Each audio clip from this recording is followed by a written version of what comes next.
What is the relationship between media agencies and the reader or a viewer, whomever it may be, depending on the context? Normally, we believe that media has to perform certain basic functions. Media has to perform certain basic functions. What are those basic functions? What we expect from the media in a society? We will critically look at whether these functions are being performed as you really desire. Media theory believes that media, whether it is print, electronic or internet, has certain basic functions. The first function is credible information function. The first duty of the media is to provide credible information to the people. So factually correct, you can interpret as you want. But when it comes to the facts, the credibility of the information which you present is the first thing. Then second, media has to perform a critical adversarial function. What do you mean by critical adversarial function? Societies progress only when somebody is there to question it. Somebody is there to critically evaluate. When somebody is there to critically evaluate, societies prosper, societies progress. So therefore, especially in a democratic society, like several constitutional checks and balances we have. For example, separation of powers is one such constitutional checks and balance. In some of the Western countries, and even in our country, there is a wrong notion. At times, I was part of the legislature. People think that we in parliament or we are in legislature or supreme. We can make any law. That may be true with some other Western countries, but as students of the law very clearly know, that's not true with India. Parliament also has a limitation in making laws. Parliament cannot amend the basic structure of the constitution. So the parliament is not supreme. It is the constitution of India which is supreme. Executive is not supreme because it is answerable to the legislature. For that matter, legislature is not supreme because judicially can strike down the acts passed by the legislature. So even judiciary is not supreme because you have a process of impeachment of judges. So why constitutional founding mothers and fathers of Indian Constitution envisage such a system of separation of powers? The objective is to ensure that the power does not lie with one person or one institution, one agency. The political power is distributed among various functionaries so that democracy will not degenerate to the authoritarianism. Despite all the checks and balances, there are instances where democracy degenerated into dictatorship and authoritarian. Emergency is one classic example. Not only emergency, the concept of first among equals, whether it is the Prime Minister, whether the Chief Justice of India, again is an objective not to ensure concentration of power with any single individual. But we have seen the controversy of 4 judges holding a public press conference to critically comment on the Chief Justice of India. Prime Ministers, Chief Ministers are no longer first among equals. They are only first. No concept of equals. Narendra Modi, no minister can claim that he is equal to Narendra Modi. No minister can claim he is equal to any chief minister, though theoretically, technically true. Because this is the fundamental difference between theory and practice of democracy in India. So there is a world of difference between how the concept of democracy exists in theory and concept of democracy exists in practice. So besides such constitutional agencies like executive, legislature, judiciary, there are several constitutional offices that are also created, like Election Commission of India, like Comptroller and Auditor General. The very objective of these institutions is again to critically look at how the system functions. So CAG reports quite often are very critical of government, how the government performs. So one such institution which may not be considered as a constitutional body in technical sense, but in the spirit of democracy, one such institution which is supposed to critically look at the people in power is the media. That's the reason we call it fourth estate. But often fourth estate has become a real estate. People are now looking at fifth estate, the civil society. So the objective of the fourth estate is only to critically look at all the three estates. So what is the role, if media or intellectuals become part of the establishment, become an appendage to the establishment, that society will crumble.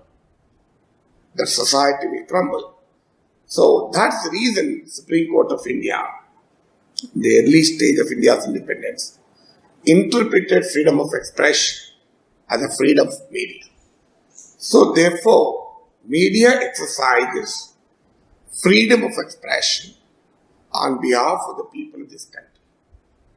Because every individual cannot express in a public platform. So the media reflects the mood of the people. Media reflects the concerns of the people. So that is the theoretical perception of what is media. So media on behalf of the people are expected to continuously raise questions on the way the governments function, on the way judicial institutions function, and the way executive functions. So it's a constant affair. I'll come back to, are they really doing it? That's another issue. And why are they not doing it? So first one is the credible information function. Second, critical adversarial function. The third one is the argumentative function. If you read Amartya Sen's book on argumentative tradition, Indian philosophical tradition. Can you follow my voice? Is it okay? Oh, fine, thank God. So the India's philosophical tradition is known for this argumentative character. The great Indian philosopher Madhavacharya wrote in his book Sarvadharma Sangraha how many types of philosophical discourses existed and thrived in India. From Charvakas, the atheist school of philosophy, to Dvaita, Advaita, Sankhya, Yoga, Mimamsa, Jaina, Bauddha. There are so many philosophical schools flourished in India. They interacted with India, with each other, in a bid to unravel the truth. So that's the great character of Indian society. One foreign traveler, he visited India, and while leaving, he made a very interesting statement about India. This is a fascinating country. Here, anyone can speak on anything uninterruptedly without knowing anything else. So he openly wrote, this is a fascinating country where people without knowing about it also can speak about it for any long time. So that's the reason if you go to a tea stall or if you stand in a bus stop, if you are in a railway station or at home, you will have an argumentative culture in India. So argumentative culture is embedded in India's civilizational ethos. So the media has to perform this argumentative function. So it is the duty of the media to present all kinds of views and allow the reader, allow the viewer to take a call. In fact, when I was the editor of a newspaper called The Ans India for nearly 3 years, I used to give instructions to my assistant editor, my deputy editor, publish any letter that comes critically about my editorial. If there is no space, don't publish the letters which praise me. The first priority should be to the letters which question me. Why? As an editor, I have the privilege of bombarding my opinion through my editorial. But why should reader be a passive recipient of this information? So the reader has the right to also articulate his viewpoint. So we had a deputy editor called Balram Reddy. I told him many a time, first priority to the letters which question my editor. Don't publish anything if it abuses me. Not only me, they should not abuse anyone. But if somebody disagrees with my editorial viewpoint, that letter should get the first priority for publication. This helps you to debate. So I used to publish articles of authors with whom I never agreed. Frankly speaking, never agreed. And what they wrote also, I never agreed. So normally I used to get articles deliberately slanted to suit my opinion. There's a concept in journalism called slanting. Slanting means you suit the article, you slant the article to suit a particular publication. It's a positive and negative. Positive, well, if I'm writing for Economic Times, I should write more about economic aspects. That's a professional slanting. But if I want to write, whether it's a pro-government or anti-government daily, so I will write pro-government piece for the pro-government daily, anti-government piece for the anti-government daily. I know there are some commentators, I don't know about other languages. I don't know whether I can tell this. I think Prasanna will agree with me, if not the for class outside at least. There are commentators who speak according to the channel also. Depending on the channel, they slant their opinion, which is absolutely uncalled for. Whether they want you or not, you should have the courage of conviction. So, argumentative tradition is the third basic function. Fourth basic function was setting an agenda. Not only promoting argumentation, not only promoting argumentative culture, media has to have the responsibility to set an agenda. Sometimes it may not be saleable, but you should have the responsibility to set an agenda. Here there is a dilemma. What type of agenda should be set? There are national news channels which follow one of the top editors of a national channel was quoted as a saying, how do you pick up your topics for discussion? He said, what is hot in social media, I will take it. So what is hot in social media need not be true also at times. But today, many national channels choose a topic which is very hot, very debated, controversial on the social media.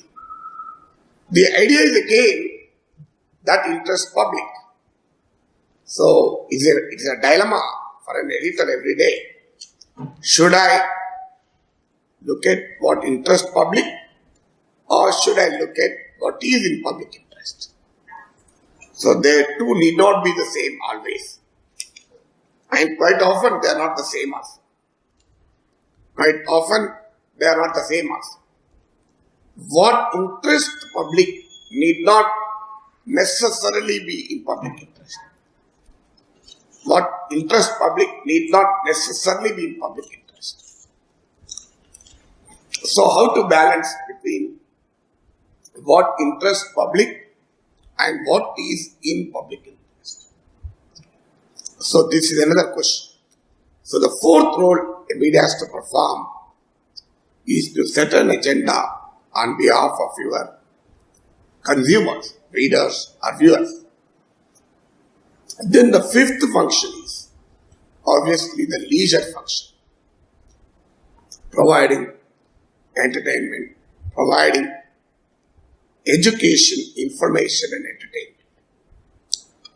So the media has to perform this triple role of educating the people, providing information to the people, and even entertaining them. So this is what the media theory, I just summed up what is there in the media theory. That media has to perform a credible information function, a critical adversarial function, an argumentative function, agenda setting function, and finally the triple function of education, information and entertainment. But what is the challenge? So up to now I told you what are the theoretically functions of the mass media on behalf of the consumers, the readers or viewers. But are these functions really performed effectively? Well, you cannot make a sweeping generalization. There are media houses which still believe we have to combine marketing with ethical journalism. There are media outlets which think that what is ethical is what interests public. So it is extremely difficult. You can't make a sweeping generalization, whether about media outlets or whether about editors. For example, when I was editor for a newspaper, we have published the highest number of news and articles about the tribals. Do you find newspaper writing about tribals unless there is a starvation there? Unless few tribals are killed in the police Maoist crossfire. But the challenges of the tribal hinterland, what exactly the problems of tribals? No English newspaper really makes any serious attempt. The reason is they are not my readers. How many tribals read my newspaper? So you are only telling that cater to the consumers. So when tribals are not my consumers, why should I bother about them? So pure consumer perspective raises this question also. So when they are not my consumers, why should I write about them? Why should I speak about them? And who will see them? That is another challenge. Suppose there is an half-an-hour program on tribal unrest and half-an-hour program profiling Sridevi. I am sure even I will also see Sridevi program, not the tribal program. So this is again a challenge. When people are not keen to watch, when people are not keen to read, as a commodity, when I believe whether it's a fact, whether it's theoretically correct or not, but the reality is I have to sell my product. Like any other product, media should also be sold in the marketplace. And unfortunately, unlike the other commodities, the problem with the media is it is a highly subsidized product. look at a newspaper like Hindu, I am sure the average per copy cost of the Hindu will be not less than 25 rupees per day. Because a small newspaper like my one paper was around 12 rupees. So Hindu will be 101%, not less than 25, maybe even more. 25 rupees per copy, and it is sold at 5 rupees. The Hindu management gets it only 2 rupees or 2.5 rupees after dealers, hawkers. And this is the case with every other newspaper, whether it is Times of India, whether it is Hindustan Times, with some degree of difference based on the reach and based on many other factors. So when you are selling a product for 2 rupees, and that too on those where you sell, you get 2. If you don't sell, even you don't even get. So the per copy realization will be less than 2 rupees in fact, in reality. 2 rupees for those papers which were sold. So assuming that even 2 rupees is the rate of realization, so where do you get this 23 rupees from? Non-media students do not understand this economics. This is a basic challenge. I'll tell my own experience. As I told you, I was editor of the Hans India newspaper till October. We were spending 3 crores per month. And my circulation revenue was 40 lakhs. So to be specific, I am telling you my own experience. So I am spending 3 crores per month. That is a small newspaper. Actually, it will get into 50 crores, 60 crores. So when I am spending 3 crores, I am getting 40 lakhs from circulation. Where should I get this 2 crores 60 lakhs? And that is the case with television. In television, another challenge is you don't even get that circulation revenue. Because everything, television channels are free. You only pay for the carrier. Suppose you have a Tata Sky. You don't pay for some channel in the Tata Sky. You pay for Tata Sky. And interestingly, Tata Sky charges you and also the channel owner. So it was earlier 1 crore, 2 crore. Now it has come down because they have a lot of bandwidth now. But even today, a local Telugu channel has to pay 25 lakh to 50 lakh per month, per year side, to get the channel going. So the Tata Sky charges you as a consumer and charges the producer. Nowhere you will have this kind of a commodification. Example, you have a mobile phone. So this mobile phone, you go to a shop, of a mobile shop. The shop owner charges you, am I right? He will not charge the mobile phone company. In fact, he pays to the mobile company. But the media production is the only such production where the trader charges both. The mediator, intermediary, charges both the consumer and the producer. So how do we come out of this very strange media economics? If you increase the copy circulation price, I am sure nobody in this room will buy a newspaper. Assuming that the newspaper cost is 25 rupees. Or if I make my news channel pay channel, it's not entertainment channel. So entertainment channels can afford to be pay channels. But news channels cannot afford to be pay channels. So this is the strange media economics that is often quoted, that is often referred to for the dilution of the core functions, which I have told at the beginning. So I told you the core functions like credible information, number 1. Number 2, critical adversarial function. Number 3, argumentative function. Number 4, agenda setting function. Number 5, providing education, information and entertainment. So these 5 functions are compromised every day.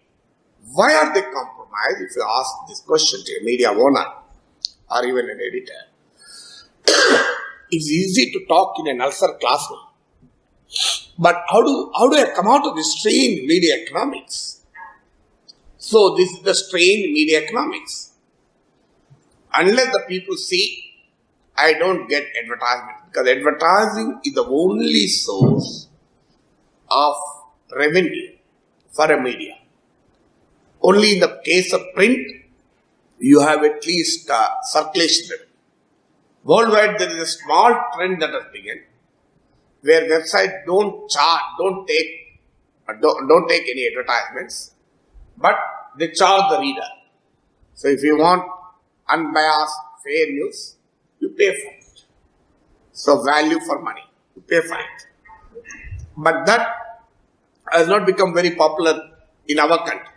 In our country, web newspapers, very difficult for them to charge.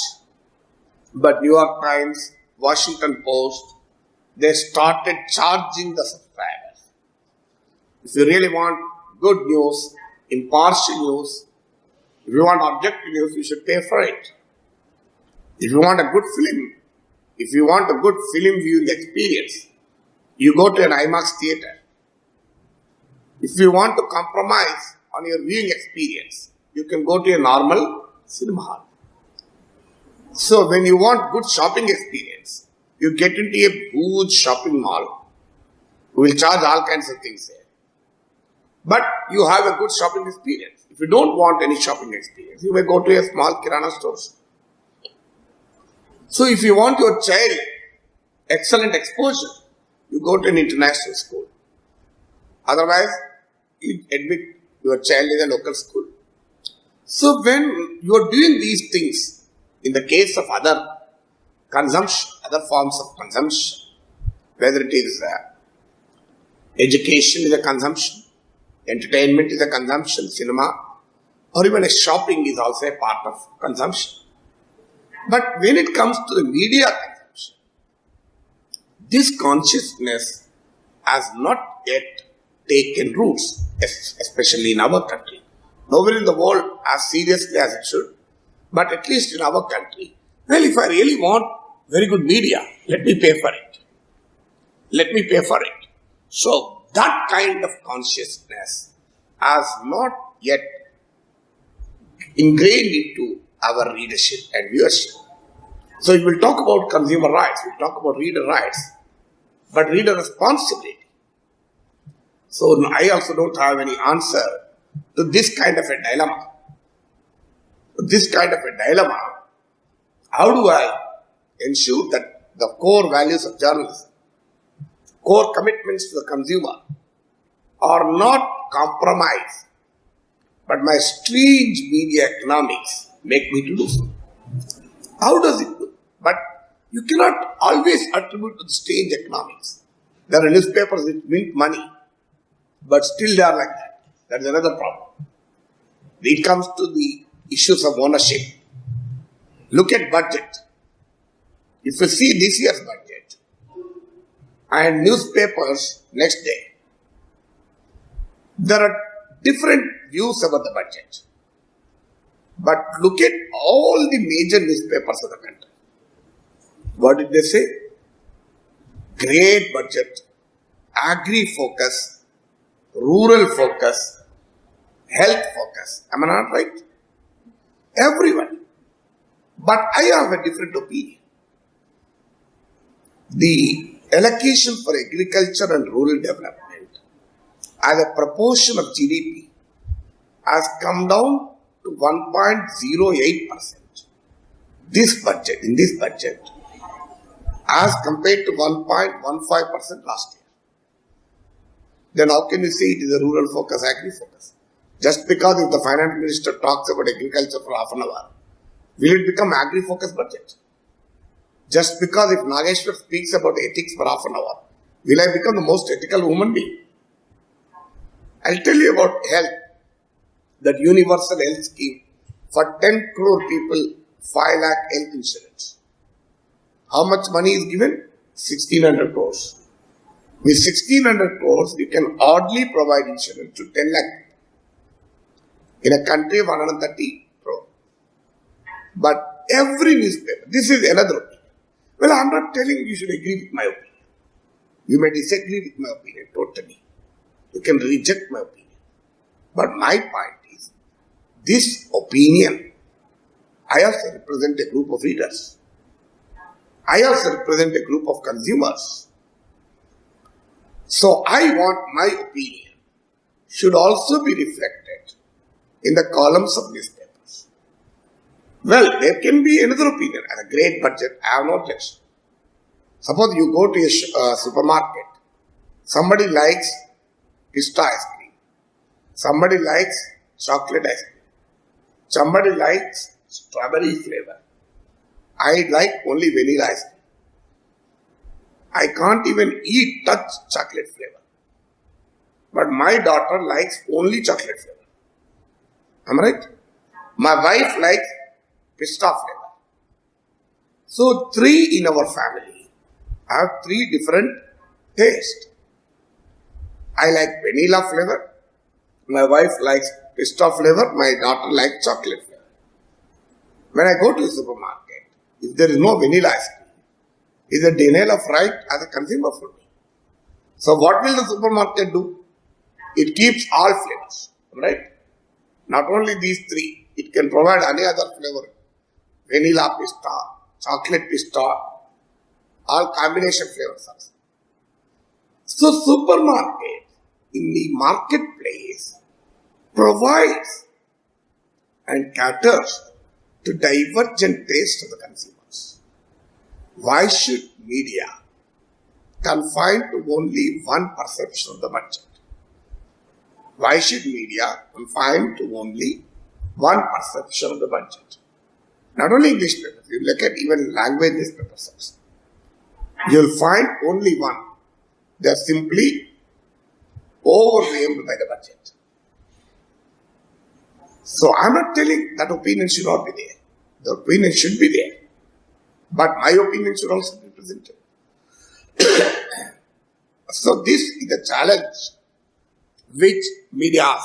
So the diversity of consumers, taste, opinions, perceptions should be reflected in the media so that the reader will take a call.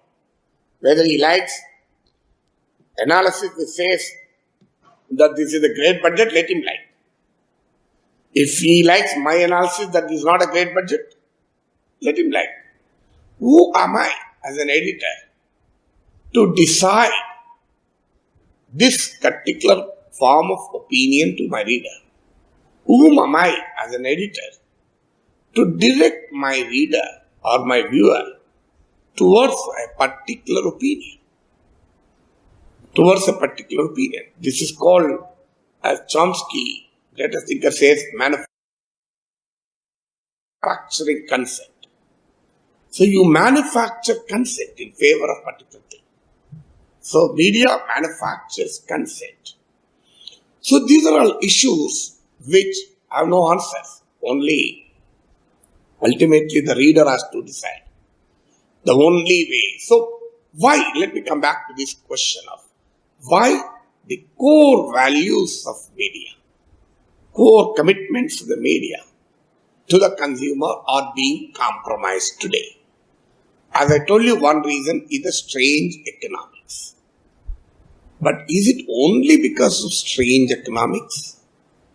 Yes, strange economics is 100% most important and perhaps to an extent a legitimate reason for particular type of behavior by the media. I totally agree. But at the same time, there are other issues. The biggest problem today is, as a result, there is nothing wrong if you create content that attracts the reader. So what is the strange economics? To beat strange economics, you have to create content that attracts the reader or the viewer, that attracts the consumer. Fine. But how do you do it? So today, sensationalism has crept into the media content because you need to attract people. Not only sensationalism, extreme viewpoint. Look at TV channels, barring few honorable exceptions. Look at national media. Two extreme viewpoints are taken. Two extreme viewpoints are taken. So, two extreme viewpoints are asked to confront each other. That's the reason people like Asaduddin Owaisi and Sambit Patra get an equal opportunity on national television. Sambit Patra may get more. Why? The reason is you want two extremes to confront. Problem here is, quite often I get a call from national channels. Sir, what is your stand on this, sir? So I'll tell you my experience. I was asked to participate on the Republic TV and the 2G spectrum debate. So, and before that, I was very critical of BJP. So the anchor and the channel came to a suyomoto conclusion that I will be critical of BJP and I will support the Congress. So for them, critical of BJP means supporting Congress. For me, I can be critical of both BJP and Congress. Why should I be? It's not black and white for me. So on the 2G spectrum case, the anchor introduced me online. Professor K. Nageshwar, our panelist, political analyst from Hyderabad, he will now defend the Congress on the 2G spectrum case. They openly announced it. You can get, I had to clarify on the live television. I have nothing to do with the Congress. I am absolutely critical of Congress as far as 2G spectrum scam is concerned. Well, I am only worried why the Prime Minister is not speaking on this. So then the anchor got mad because her feedback was, I will support the Congress. Then she asked me a question. Do you mean the 2G spectrum is a scam? I said it is a 110% scam. And the Congress is single most culprit in this scam. Then after the program, the guest team called me. Sir, what is your opinion, sir, actually? I said, that was my opinion. I can't change my opinion to suit the channel. So they thought, when I am critical of BJP, they automatically concluded that I am pro-Congress. So that, because they want only two extreme opinions. Pro-Congress, pro-BJP. So someone who is critical of both, or someone who provides a moderate viewpoint, has become a liability in the national television today. Has become liability because when two extremes counter, the scene on the screen is very, very violent. Alright? Suppose you say, I don't think like this. Nobody will watch. You should shout at each other. And that too, only extreme viewpoints. Only extreme viewpoints. So this ascribes legitimacy to extreme viewpoints. This gives legitimacy to extreme viewpoints. So there was a statement by a few MLAs in Rajasthan.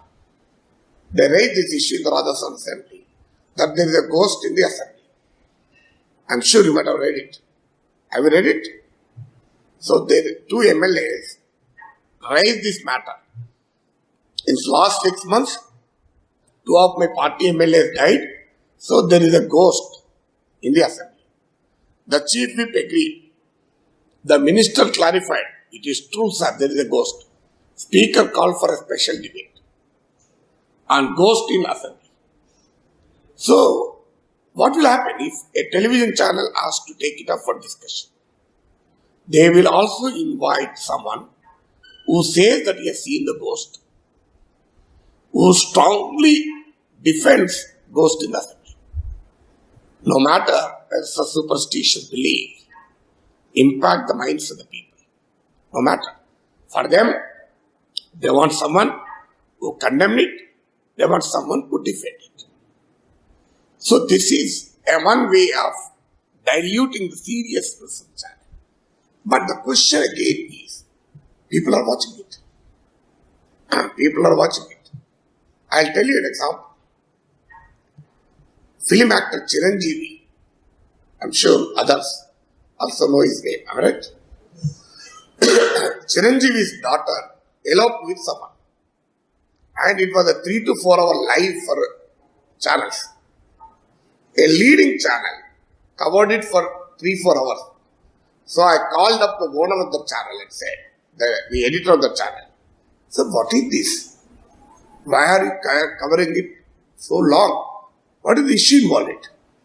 Everybody is criticizing you. Do you know what did he say? Oh, everybody is criticizing, sir. Yes. That means everybody is watching my channel. When will everybody criticize? Only when everybody is watching my channel, they will criticize. So as long as people watch, I have no reason why I should not continue.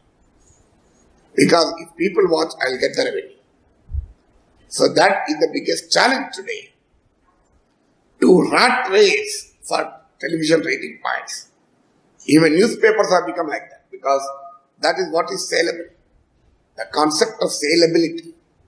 Saleability, so no concept of consumer education, consumer information. Only one thing, consumer saleability. And as a result, there is another problem. There is a massive competition in the newspaper industry. Competition should lead to healthy production. But in the media, competition is leading to unhealthy trends also. Once I was coming from Warangal, a town 150 kilometers from here. And it was I was coming with my family. And there was an accident. A sand lorry. My car was also in a very slow speed. Fortunately, the sand lorry was also in slow speed. So it has hit the car and that side door was completely damaged. So I was sitting. Nothing happened to us. I told my son, something happened, please see. Even before I got down, I got a phone call from a TV channel. I said, sir, what happened? I said, how do you know? Sir, you might not have come out of the car, but my reporter was behind your car on a bike. So he saw the accident happening. So he already gave us the story. I was an MLC at that time. So MLC Nageshwar's car met with an accident. And Nageshwar is safe. Fine, no problem. So next channel, they can't give the same news. Because that is competition. So you will have to, someone says Complan, another fellow says Complan Place. Another fellow will say Complan Place. So Junior Horlicks, there was only one Horlicks. Now Junior Horlicks has come. So some feature like the mobile phones, iPhone X, 5X, 6X, 10X, 12X. So they have to constantly update a product because the product life cycle is very short-lived these days. So next channel improved upon it. Professor K. Nageshwar's car met with an accident and a sand lorry hit his car and car is completely damaged. However, Nageshwar is safe. People were really worried when car is completely damaged. That too when sand lorry hits. How can he be safe? He's not a film actor. So my in-laws were weeping.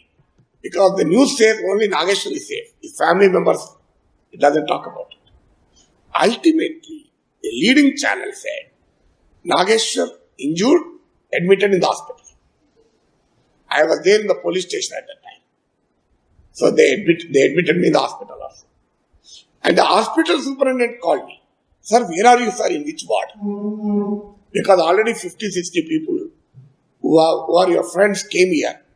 They are asking for your whereabouts. Sir, I am 2 hours away from your place. Here is a question of joining in hospital. The reason is again to attract the viewer. So this is the challenge. How do you really encounter this? Nobody has an answer. But one good thing about all this is, in our country, I'll just complete in 5 minutes. In our country, one good thing about it is there is a diversity of outlets. There is a plurality of media outlets. You have more newspapers, more TV channels. And today, online journalism provides you with a wonderful opportunity. There are readership, viewership, however limited it may be. And if you can present yourself, the online media also offers you an opportunity to express yourself. And that is an advantage. So readers, consumers in Indian media, the only advantage they have is a plurality of outlets, diversity of choices. However, there is homogenization of content. There is a copycat journalism. If one follows us, everybody will follow it.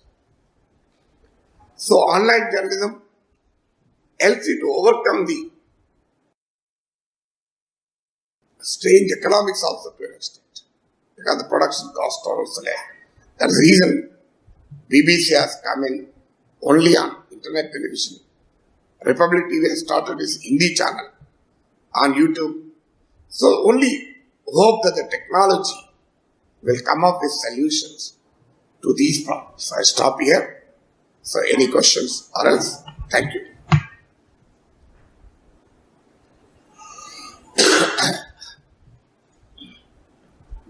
Come on, please. Media students should always speak.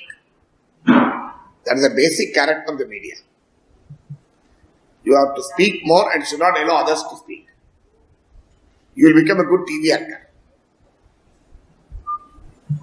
So, if you look at this online because the circulation, the way it's distributed, and there are chances of bias also. The basic one problem is there are a lot of fake news is coming up. Yeah. That's a major challenge because there is no controlled flow of news. So that's another challenge. Number two, because you want to be very spontaneous. So the fundamental principle of journalism is to check the facts. So the accuracy is compromised because of a complex process wherein you want to give the news fast. Number three, online journalism is still financially not fully viable in India so far. There is a shift from traditional to online media, shift of advertising. But still, print and television gets the maximum share of media advertising in India. Though the share of online outlets is increasing. Only hope is that with the convergence of technology, where internet, television, everything will be converging and the bandwidth will improve, cost will come down thanks to Mukesh Ambani. Every Tom, Dick and Harry has 1G. So this will create new gold because today 80% of internet consumption is on mobile. So your mobile is your television set. Your mobile is your radio set. Your mobile is your newspaper. Your mobile is your government. Your mobile is your workstation. But still it is an evolving phase. You only hope that over a period of time, see some of the good sources of news can sustain. Still it is not a fully workable model. It is still commercially not a so workable model. But you can cater to your audience in a very limited way, sometimes even in a big way. As Sridhar was pointing out, I started my YouTube channel in Telugu and simply uploading daily 1 or 2 videos on some or other topic. In the first 21 days, I got 1 million views, 10 lakh. Got more than $400 also. But unless you are very popular, you won't get such kind of reach also. Or else your content should be very unique. So if you can make your content very unique and saleable, well, online the production costs are less comparatively. The problem with the newspaper is, major component of newspaper expenditure is newsprint. So that's a big challenge. And transporting. In the case of television transmission. So even today, cable networks are very high. If you have an online content, so it directly reaches the consumer. You don't have this kind of intermediaries who make a hell of things.